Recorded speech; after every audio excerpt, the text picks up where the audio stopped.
고린도전서 12장 21절에서 27절 말씀까지 보도록 하겠습니다. 눈이 손들어 내가 너를 쓸데없다 하거나 또한 머리가 발들어 내가 너를 쓸데없다 하지 못하리라. 그뿐 아니라 더 약하게 보이는 몸의 지체가 도리어 요긴하고 우리가 몸에 덜 귀히 여기는 그것들을 더욱 귀한 것으로 입혀주며 우리의 아름답지 못한 지체는 더욱 아름다운 것을 얻느니라. 그런즉 우리의 아름다운 지체는 그럴 필요가 없느니라. 오직 하나님이 몸을 고르게 하여 부족한 지체에게 귀중함을 더하사 몸 가운데서 분쟁이 없고 오직 여러 지체가 서로 같이 돌보게 하셨느니라. 만일 한 지체가 고통을 받으면 모든 지체가 함께 고통을 받고 한 지체가 영광을 얻으면 모든 지체가 함께 즐거워하느니라. 너희는 그리스도의 몸이요 지체의 각 부분이라. 아멘.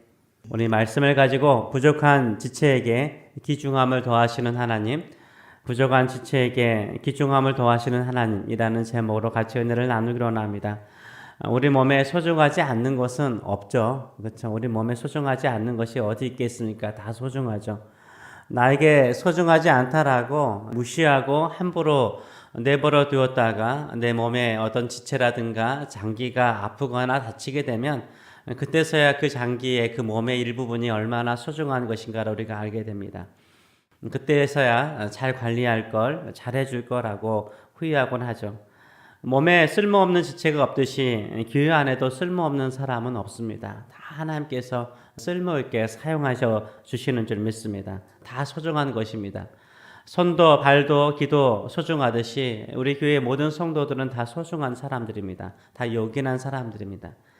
근데 우리 가운데 더 약한 자가 있죠. 더 약한 자가 있고 덜 귀히 여기는 사람들이 있습니다.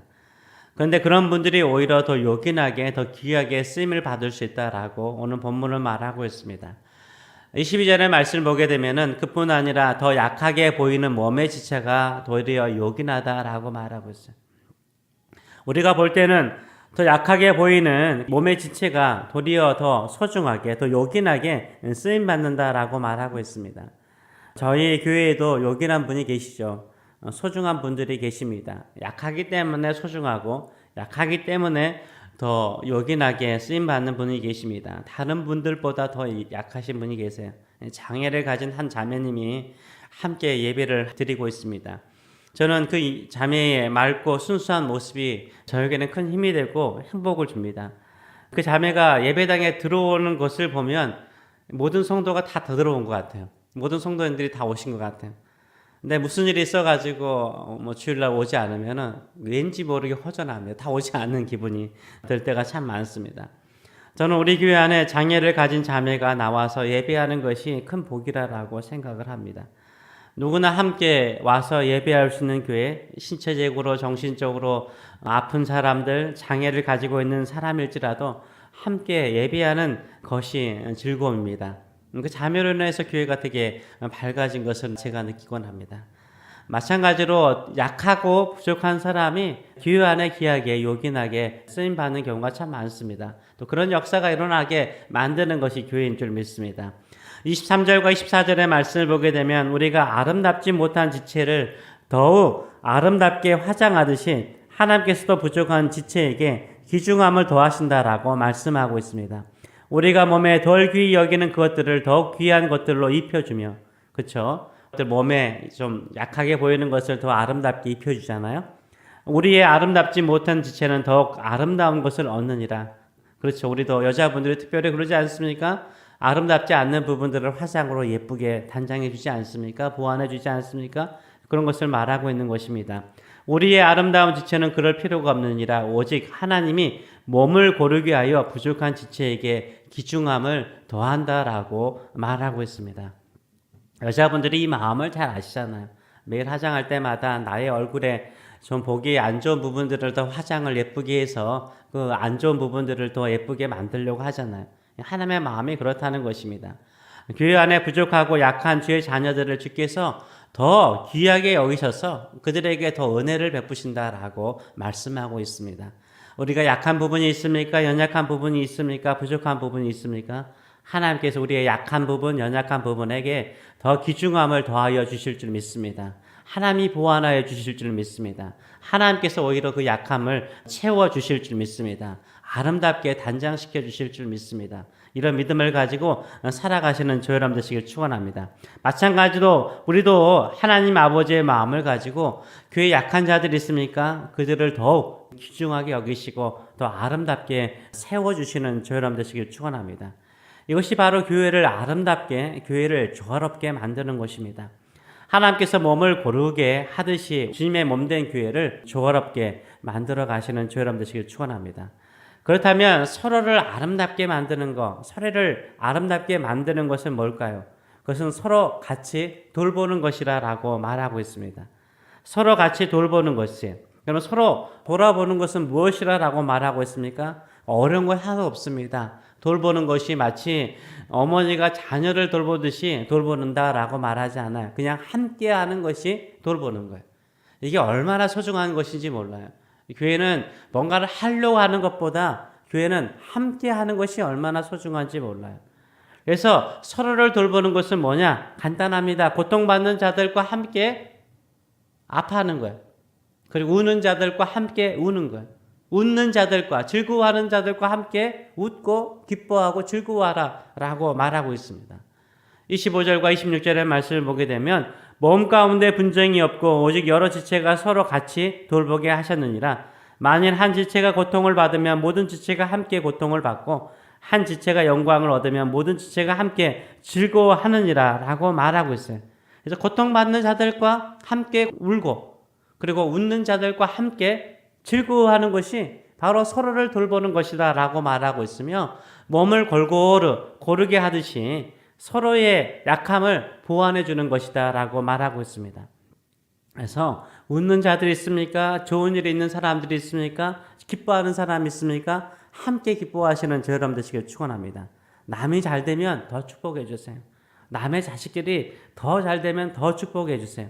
함께 기뻐하시는 저 여러분 되시길 축원합니다. 오히려 축복하시면서 선물하세요. 힘든 자, 어려운 사람들에게는 우리가 뭔가를 선물하잖아요. 즐거워하는 사람에게는 네가 한 탕 쏴 이렇게 말하잖아요. 물론 그럴 마음들이 그분들에게 있겠죠. 그럴지라도 축복하는 마음으로 오히려 선물하세요. 이상하게 보이죠?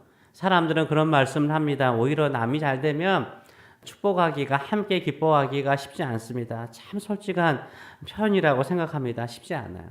그러나요? 축복은요, 문이 열린 곳으로 들어오는 거예요. 문이 닫힌 곳으로 바람이 들어오지 않듯이 축복도요, 문이 열린 곳으로 축복이 들어오는 것입니다. 축복도 마음 문이 활짝 열린 사람에게 축복이 들어오는 거예요. 남이 잘 될 때 열린 마음을 가지고 그 사람을 축복하고 오히려 축하해 줄 때 하나님께서 그 열린 마음을 가지고 있는 우리에게 축복의 바람을 불어넣어 주실 줄 믿습니다. 그런 마음을 가지고 즐거워하시고 기뻐하시는 저 여러분 되시길 축원합니다. 그것이 바로 한 가족의 모습인 것입니다. 또 우는 자들과 함께 우시기 바랍니다. 남들이 안 될 때 제발 그 원인과 원인들을 찾고자 하지 마세요. 사람들은 계속해서 왜 저렇게 안 됐을까? 왜 저렇게 힘들까? 이렇게 말하는 사람들이 있어요. 원인을 찾으려고 합니다. 인생을 살아봐서 알겠지만요. 우리가 알 수 없고 우리가 이해할 수 없는 이유와 목적 때문에 고생하는 사람들이 있습니다. 그래서 우는 자들이 있으면 그냥 같이 울어주세요. 그 사람의 심정을 가지고 같이 울어주시기 바랍니다. 욥의 새 친구가 있죠. 욥의 새 친구가 되면 안 되는 거예요. 절대 우리는 의롭지 않는 거예요. 무슨 불행한 일이 일어나면 죄를 지어서 믿음이 없어서 믿음대로 살지 않아서 기도하지 않아서 남들에게 미움 받을 짓을 해서 라고 먼저 판단하고 그 원인과 이유를 따져서 그 사람에게 충고를 해주려고 그럽니다. 이런 말을 하면 안 되는 거예요. 우리가 절대 어떤 사람보다 더 의롭다라고 말할 수 없는 거예요. 내가 고통이 아픔이 없다고 그래서 내가 그 사람보다 의로워서 덜 힘들다라고 말할 수 없는 거예요. 그래서 말을 함부로 하면 안 되는 거예요. 욥의 새 친구들은요, 함께 7일 동안 와서 울었어요. 같이 있어줬어요. 그때는 진정한 친구였어요. 진정한 친구였어요. 함께 울어주는 친구였어요. 근데 서로 입을 열어서 욥에게 왜 이런 재앙이 있었나 서로 그 이유와 원인을 가지고 논쟁을 하잖아요. 논쟁을 하다 보니까 서로 비난하고 조롱하고 심지어 서로 저주까지 하는 자리까지 가는 것을 보게 됩니다. 절대 그러면 안 돼요.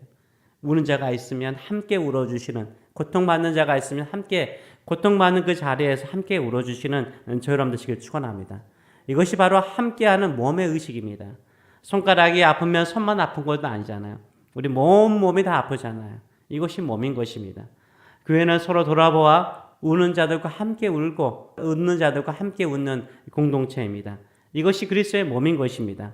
한 성령 안에서, 한 성령의 안에서 세례를 받은 자로서 한 성령의 안에서 만들어가야 되는 사랑의 공동체인 줄 믿습니다. 이런 마음을 가지고 살아가시는 저 여러분 되시길 축원합니다. 사탄은요, 함께하지 않게 만들어요. 사탄은 함께하지 않게 만들고 분쟁하게 만들어요. 서로 편을 가르게 만들어요. 이게 사탄의 전략입니다. 정의를 외치고 공의를 외치고 또 하나님의 말씀대로 산다라고 외치면서 패거리를 만드는 것은요, 사탄의 전략이에요. 교회의 몸을 깨트리는 거죠. 우리는 한 몸입니다. 그리스도의 몸입니다. 서로를 돌보시는 저 여러분 되시길 축원합니다. 우는 자들과 함께 울고 웃는 자들과 함께 즐거워하고 기뻐함을 통해서 한 몸의 공동체, 그리스도의 공동체, 그리스도의 몸을 이루어 가시는 저 여러분 되시길 축원합니다. 아멘. 기도하겠습니다. 몸은 어떤 지체일지라도 함께합니다.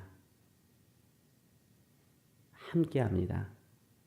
울 때 함께 울고 고통당할 때 함께 고통하고 기뻐할 때 함께 기뻐하는 것이 몸의 모습이요 또 교회의 모습인 것을 우리가 압니다.